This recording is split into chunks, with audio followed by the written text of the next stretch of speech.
آج بنیادی لحاظ سے کل جماعت حریت کانفرنس کی جو اکائی ہے جس کی سربراہی ہے وہ بلال غنی لون صاحب کر رہے ہیں، اور یہ ہمارے ایگزیکٹو کے اہم رکن ہیں، اور آج ان کی تنظیم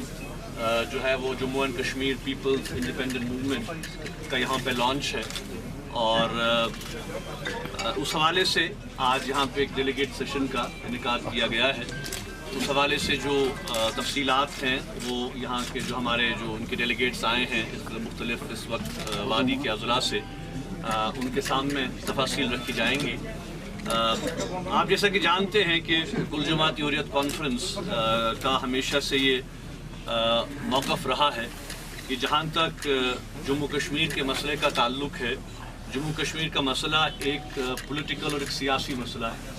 اور اس کی تمام اکائیاں اس بات پر کمیٹڈ ہیں کہ اس مسئلے کا حل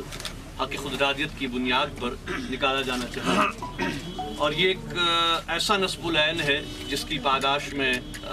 ہم نے دیکھا کہ نہ صرف سیاسی سطح پر یہاں کی جو لیڈرشپ ہے، یہاں کی جو پولیٹیکل پارٹیز ہیں، بلکہ یہ مسئلہ یہاں کے عوام کے جذبات، احساسات، ایسپریشنز اور ان کی امنگوں کا ہے، اور یہی وجہ ہے کہ حریت کانفرنس، چاہے حریت کانفرنس کی ہم بات کریں، چاہے ہم جوائنٹ ریزسٹنس لیڈرشپ کی بات کریں، ہمارا ایک دو ٹوک اور ایک واضح موقف یہ ہے کہ اس مسئلے کو دو ہی صورتوں میں حل کیا جا سکتا ہے، یا تو بین الاقوامی جو کمٹمنٹس ہیں کشمیر کے حوالے سے، یا ان کو پورا کیا جائے، جو انٹرنیشنل کمٹمنٹس ہیں ان کو پورا کیا جائے، یا پھر تینوں فریق ہندوستان، پاکستان اور کشمیری عوام جو ہیں وہ مل بیٹھ کے اس مسئلے کا حل جو ہے وہ مذاکرات کے ذریعے نکالے۔ ہر دوسرے تیسرے دن جو ہے 3 4 4 5 یوتھ کو پبلک سیفٹی ایکٹ کے تحت گرفتار کر کے سری نگر سے باہر بھیجا جاتا ہے، جیلوں میں بھیجا جاتا ہے، تو یہ سلسلہ برابر جاری ہے، اور یہ افسوس کی بات ہے کہ حکومت ہندوستان اور خاص کر جو اس وقت پریزنٹ ڈسپنسیشن ہے، اس حقیقت کا وہ اعتراف کرتے کہ اس مسئلے کو پولیٹیکلی حل کرنا ہے، انگیجمنٹ سے حل کرنا ہے، لیکن اس کے برعکس جو انہوں نے پالیسی اختیار کی ہوئی ہے وہ ایک ملٹری اپروچ کی ہے۔ انڈیپینڈنس موومنٹ رہی ہے، پاکستان انڈیا کی فل کمبائن موومنٹ رہی ہے، تاریخ گواہ ہے کہ جہاں پہ ایسپریشنز کی بات ہوتی ہے، جہاں پہ جذبات کی بات ہوتی ہے، جہاں پہ لوگوں کی قربانیاں ہوتی ہیں، وہ موومنٹس جو ہیں آپ طاقت سے نہیں دبا سکتے۔ آج کشمیریوں کی چوتھی نسل جو ہے وہ سڑکوں پہ نکل رہی ہے، اپنا حق مانگ رہی ہے، اور یہ سلسلہ چلتا رہے گا۔ اس لیے ہمارا مشورہ ہندوستان کی قیادت کو یہی ہوگا کہ وہ گراؤنڈ ریالٹیز کو ایکسیپٹ کرے اور اس بات کو مانے کہ کشمیر کا مسئلے کا جو پولیٹیکل ایسپیکٹ ہے، جو ڈسپیوٹ ہے، اس کو مانا جائے۔ یہ کشمیر جو ہے ایک انٹرنیشنلی ایکسیپٹڈ ڈسپیوٹ ہے، یونائٹڈ نیشنز کی قراردادیں ہیں، ریزولوشنز ہیں، انڈیا پاکستان کے اگریمنٹس ہیں، انٹرنیشنل اگریمنٹس ہیں، اور ہم یہ محسوس کرتے ہیں کہ خاص کر جو ہیومن رائٹ سچویشن یہاں پر ہے اس حوالے سے بھی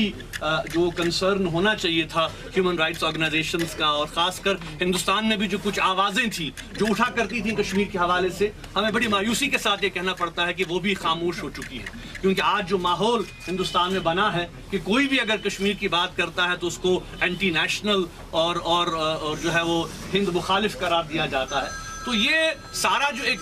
ڈسکورس ہے اس کو سمجھنے کی ضرورت ہے۔ آپ دیکھیں کہ اس وقت سچویشن کیا جموں کشمیر کے اندر، آپ اس بات سے کوئی انکار نہیں کر سکتا کہ جموں کشمیر میں آج جو ظلم و جبر کی جو انتہا ہے، جو پیک کو اس وقت آپ دیکھ رہے ہیں کہ ماردار جاری ہے، کاسو جاری ہے، کلنگز جاری ہیں، ڈیٹینشنز جاری ہیں۔ آپ دیکھیں کہ یہاں تک کہ حریت قائدین بھی، یا فار دیٹ میٹر 20 سالوں سے 30 سالوں سے ہمارے لوگ جو ہیں وہ جیلوں میں بند ہیں، ان کے کیسز لٹکے ہوئے ہیں، کچھ ٹرائلز بھی نہیں ہو رہی ہیں، آدھوں کو سزا مل بھی گئی، ان کو چھوڑا بھی نہیں جا رہا ہے۔ یہ ساری سچویشن اس بات کی عکاس ہے کہ یہاں پہ کتنا اس وقت جو ہے وہ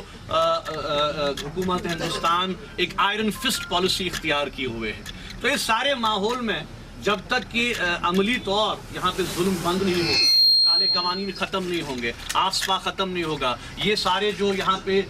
ظلم ہو رہا ہے، آپ دیکھیں خاص کر ساؤتھ کشمیر کی ہم بات کریں کہ آئے دن وہاں پہ جو اس کڑاکے کی سردی میں لوگوں کو باہر نکالا جا رہا ہے، سرچ آپریشنز کیے جا رہے ہیں، زد و کوب کیا جا رہا ہے۔ ابھی آپ دیکھیں نیچے میرے پاس ایک ڈیلیگیشن آیا ہے سنبل سے، کہ ایک جوان کو جو ہے پکڑ کے فریم کیا گیا ہے کہ اس کو جی 26 جنوری کو وہاں پہ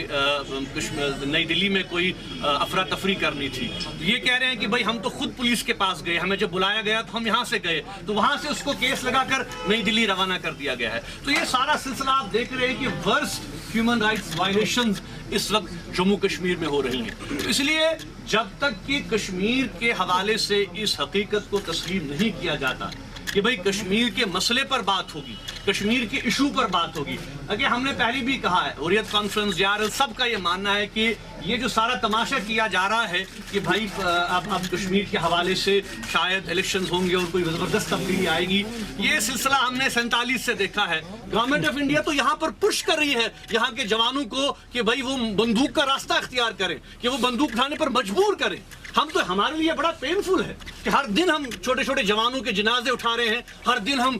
جو ہے وہ